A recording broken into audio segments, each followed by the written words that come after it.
Olá, estamos de volta para dar continuidade ao nosso assunto. Conceitos e definições, anexo 1 da Lei 9.503. Vamos lá. Vamos falar agora de caminhão. Vimos na aula anterior o caminhão-trator, agora vamos ver o caminhão.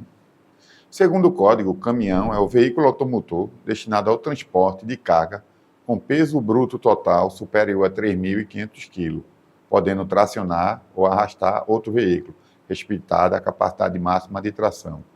Ou seja, peso bruto total superior a 3.500 kg. Vimos na aula, no bloco passado, que a caminhonete é o veículo destinado a carga e passageiros separado, com peso bruto total, somando a carga e o veículo, até 3.500 kg. O caminhão é exatamente o que passa disso, ou seja, superior a 3.500 kg. Então, se juntando o peso do veículo mais o peso da carga passar de 3.500 kg, seria aí, no caso, um caminhão. Ou seja, se o veículo tiver 2.900 kg e vir uma carga de 700 kg, caso o veículo aguente esse peso de 700 kg, ele seria considerado um caminhão a efeito de definição. Lógico que o veículo, quando ele é fabricado, ele já sai definido, entendeu? O fabricante já define o veículo.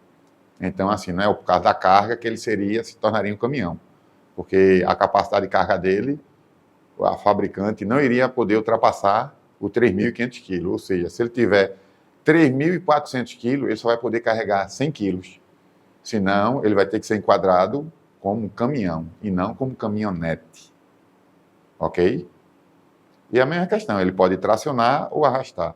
Aqui na imagem da esquerda, veja esse caminhão verde, que ele é um caminhão baú, entendeu? Ele vai transportar peso.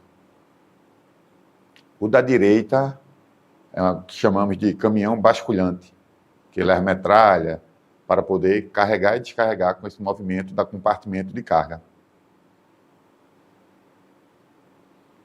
Agora vamos para o canteiro central. O canteiro central, segundo o Código de Trânsito, é o obstáculo físico construído como separador de duas pistas de rolamento, eventualmente substituído por marcas viárias, conhecido como canteiro fictício. Ou seja, a marcação viária no meio, ali a dupla contínua ou a circuncontínua, é considerado canteiro fictício, segundo o anexo 1 do Código de Trânsito Brasileiro. Aqui eu separei duas imagens interessantes. A da esquerda, note que no canteiro central, veja que são uma pista bem ampla, né? A faixa da esquerda tem 1, 2, 3, 4 pistas de rolamento. A da direita também, na verdade, são 3 e o acostamento, né? Que aí está meio apagado, mas é um acostamento. E no centro, que seria o canteiro central, veja que colocaram uma ciclovia, entendeu? Aí eu já respondi, mas veja, isso seria uma ciclovia ou uma ciclofaixa?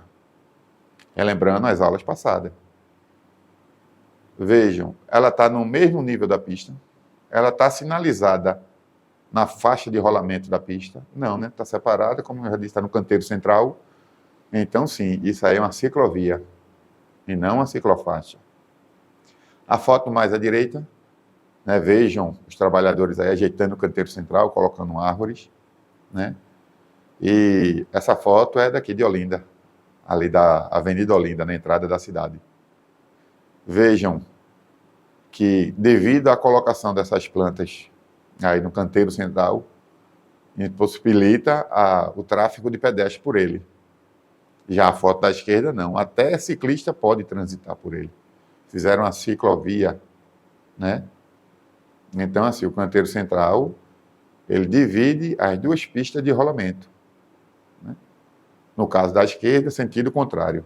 No caso da direita também, porém, em menor número de faixas de rolamento. Agora vamos à capacidade máxima de tração. O que seria a capacidade máxima de tração? Levando ao pé da letra, seria a força que o veículo tem para tracionar a roda traseira? Não. A capacidade máxima de tração segundo o código, é o peso máximo que a unidade que traciona, né, a parte que puxa, é capaz de tracionar, indicado pelo fabricante baseado em condições de suas limitações de geração e multiplicação do momento de força e resistência dos elementos que compõem a transmissão. Vamos lá. Negócio um termo mais técnico, mas vamos deixar claro. Vamos pegar como exemplo um carrinho, um Fiat Uno. Fiat Uno, ele é fabricado para carregar 5 pessoas, né? Levando em média o peso do brasileiro, é feito uns estudos lá, uns cálculos. Então, o motor dele é fabricado nessa composição. Mas sendo que, além do peso, ele pode levar uma carga no porta-mala, pode. E, além do porta-mala, podemos conectar ele, caso a capacidade máxima de tração dele permita, um semi-reboque atrás, que é aquela carrocinha que vende muito em alguns aluga por aí afora. Então, veja, capacidade máxima de tração. Existem alguns carros fabricados hoje em dia, e carros bons, com motores possantes, que não é permitido tracionar. Ou seja, você não pode engatar um semi-reboque nele. Vou alugar uma carroça, vou engatar, vou levar uma geladeira para a casa do meu tio. Não pode. A capacidade máxima de tração dele não permite. Então, muita gente aí, vou citar um exemplo, né, que é do meu conhecimento, que eu presenciei, o Corolla. É um sedã médio, entendeu? E ele, no documento dele, no manual do carro, o fabricante disse que ele não pode tracionar. E já vi várias vezes ele, por vários Corollas, puxando o semi-reboque. Então, note que é importante ler o manual e saber a capacidade máxima do seu carro. Vamos usar um exemplo que ele possa tracionar 100 quilos. E você não tem conhecimento disso. Botou reboque e precisou carregar um saco de cimento e botou ali 4 sacos de cimento. Ah, esse é 4 sacos, é pouquinho, 200 quilos. A parte do motor vai se desgastar e possivelmente quebrar, porque não foi fabricado para aguentar esse peso excedente a mais. Então é sempre bom ter em mente que todo veículo tem uma capacidade máxima de tração indicada pelo fabricante, onde encontraremos isso no manual do veículo. Só para deixar mais claro aqui as limitações, a geração, né? Tem muito termo técnico aqui, a resistência, força. Então, tudo isso é lei da física, que é estudada à parte. Mas não é o assunto, então, dei esse exemplo para ficar mais claro para vocês a título de conhecimento. Carreata. Deslocamento em fila de veículos automotores em sinal de regozijo, de reivindicação, de protesto cívico ou de uma classe. Ou seja, veja a diferença que eu vou citar agora. Uma fila de veículos, tudo com a mesma intenção, é uma carreata. Se tiver várias filas, já não é uma carreata. Carreata tem que ser em fila, deslocamento em fila na via. Porque caso venha, vamos botar aí um exemplo do protesto que teve agora há pouco dos motoristas de aplicativo. Se for 4, 5 filas, já deixa de ser uma carreata. E já é outra denominação, protesto, outras coisas. Mas carreata não vai ser. Carro de mão. Estranho ter carro de mão no anexo, né?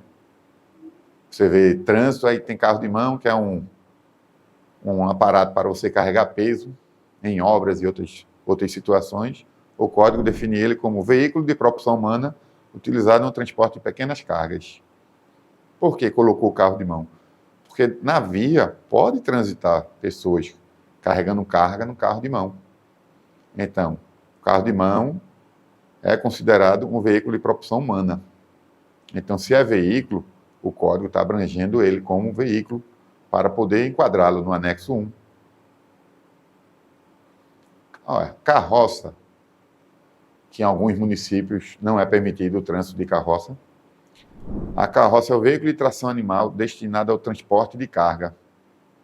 Ou seja, vemos, não sei se vocês já viram, mas temos a carroça que vai 2 pessoas na frente, num banquinho de madeira, guiando o cavalo, e tem espaço atrás com umas 2 ou 3 pessoas.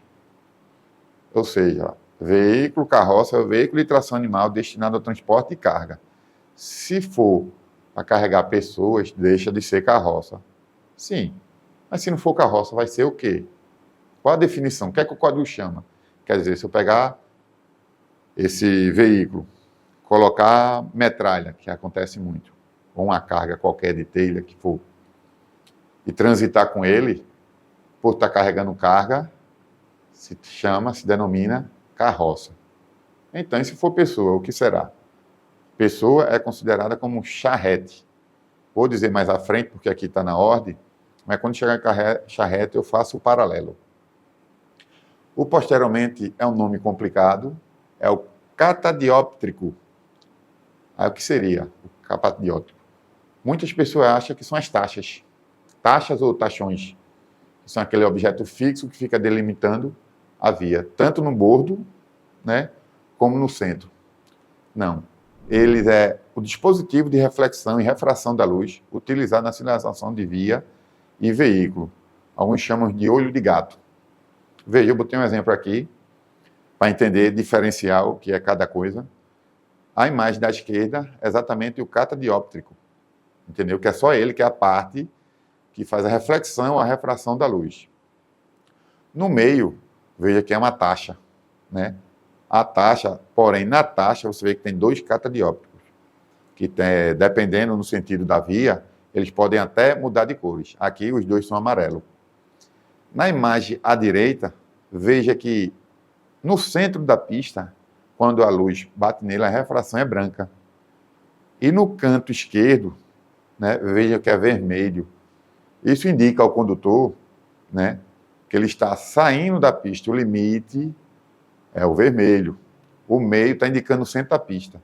Nessa imagem não ficou claro, mas aqui no lado direito também tem o olho de gato, né, o catadióptrico, onde vai delimitar exatamente o tamanho todo da pista. O quanto é contramão, o quanto é a mão dele, quanto eu posso abrir, o quanto eu posso fechar na curva. Tudo isso com a sinalização bem feita, deixa o movimento transitado dos veículos mais seguro. Então, sempre prestando atenção nesses casos. Pode ter caso que seja tudo da mesma cor, amarelo, entendeu? Mas segundo o Manual Brasileiro de Engenharia, entendeu? Tem que ser cores diferentes. Mas sabemos que o Brasil não é perfeito. Mas vamos lá, vamos seguir a definição. Sempre não podemos pegar caso do dia a dia. Sempre em prova, para avaliação, é sempre o que diz a lei. Embora não coincida muito com a prática, mas é o que diz a lei, temos que ter em mente isso. Não podemos pegar cotidianos, que muitos usam aí de forma equivocada, né? E tanto o erro sendo repetido várias vezes, acaba se tornando quase uma verdade. Lógico que nunca vai ser uma verdade, mas por ver aquela cena várias vezes, achamos comum e passamos a crer que aquilo ali é o certo, mas não. Sempre temos que ter em mente que é a lei que diz, é o que está escrito. Então temos que seguir o que está escrito. Aqui, como paralelo que eu fiz com a carroça, aqui é a charrete, que é o veículo de tração animal destinado ao transporte de pessoas. Vejam que é bem diferente. Eu peguei aqui uma charrete antiga, a imagem do lado esquerdo, entendeu? Que lá você vê o compartimento para carregar pessoas. E do lado direito também uma charrete, porém com compartimento fechado. Mas você vê que não tem condições de transportar. Quer dizer, na época até tinha, né? Mas não é feita, fabricada, pensada para transportar carga, como é a carroça. Aquele compartimento aberto para você poder até botar uma carga maior e poder amarrá-la. Então, com a charrete, ficou bem clara a diferença de um para o outro, da charrete para a carroça. Então, vamos encerrar o bloco por aqui e nos vemos na próxima aula.